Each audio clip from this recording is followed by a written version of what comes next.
Hello everyone. In this lecture, we'll study about plastids. Plastids, as we know, are present in plant cells only. ये सिर्फ plant cells में होते हैं. Although there are three type of plastids, namely chloroplast, chromoplast, and leucoplast. But the main focus which we put on is chloroplast because हमारे लिए chloroplast का structure, function is very much important. So we'll take main look at chloroplast only, but yes, we'll get a brief look. We'll give a brief look at the functions of the chromoplast and leucoplast as well. So let us begin.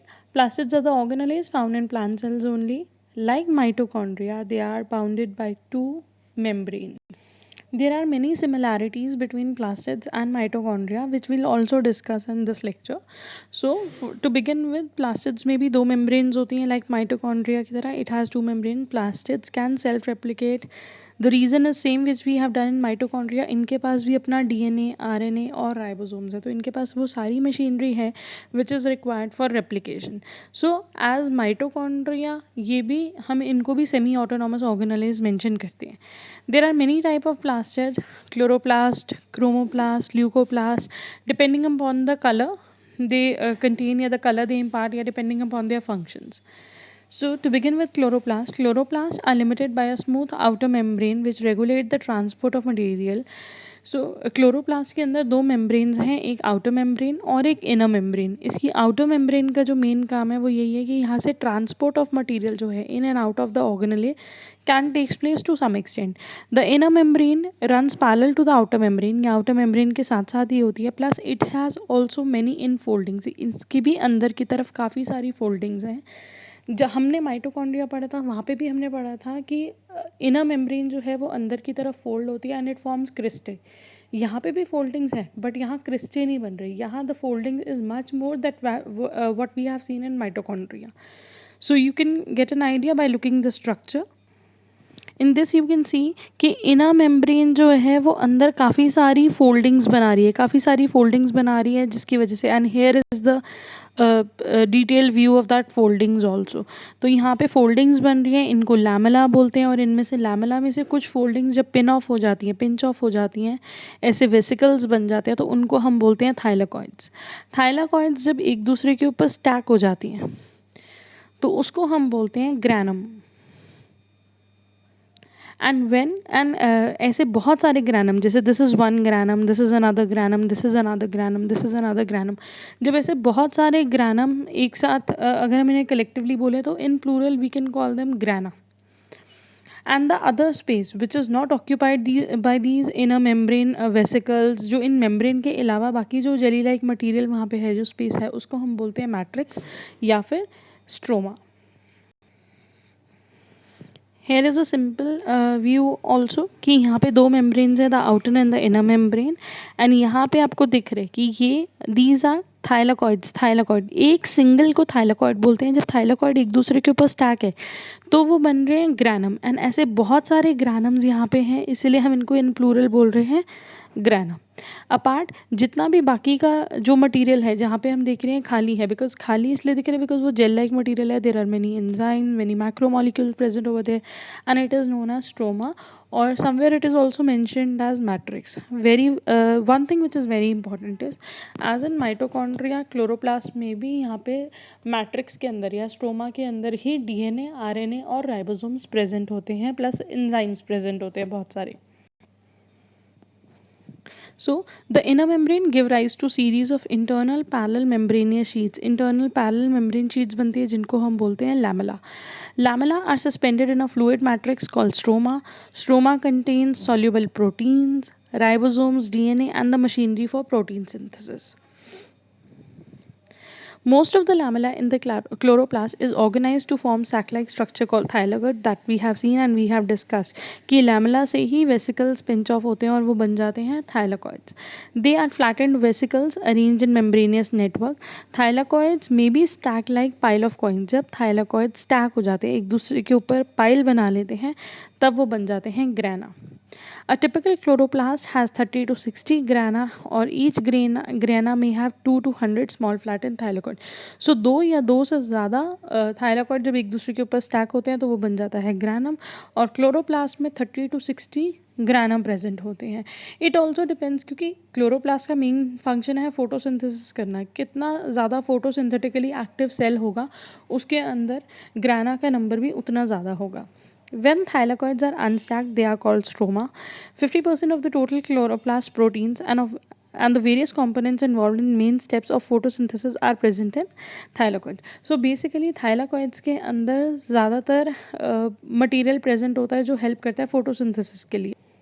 One more thing which is very important to know is that, yeah, to recall is that photosynthesis, maybe you remember, it is not a one step reaction. ये एक step reaction नहीं होता. Class 10th onwards या class higher classes में भी हम पढ़ते हैं कि photosynthesis जो होता है, it is mainly, although it has series of reactions, but in main we divide it into two: the light reaction and the dark reaction. Light reaction means the reaction which needs light to take place, and dark reaction is the reaction which doesn't need light, which is independent of light. So all the membrane system is the site of light reactions, lamella, thylakoid, grana, whatever it is.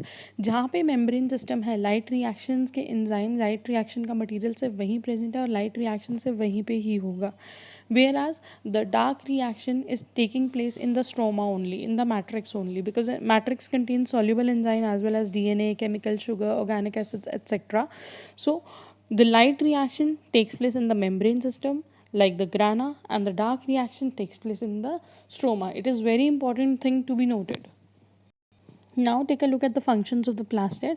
As I've discussed, that plastids are of three types: chloroplast, chromoplast, and leucoplast. So we'll see the functions of all these three. The pigments chlorophyll, carotenoids, plastiquinone are present in the thylakoid membrane involved in photosynthesis. So chlorophyll is the green color pigment present in chloroplast. The function of chlorophyll he mainly involved होती है photosynthesis के लिए, because वो light energy को trap करती है, और formation होती है ATP की और NADPH की, which are essential for the reactions.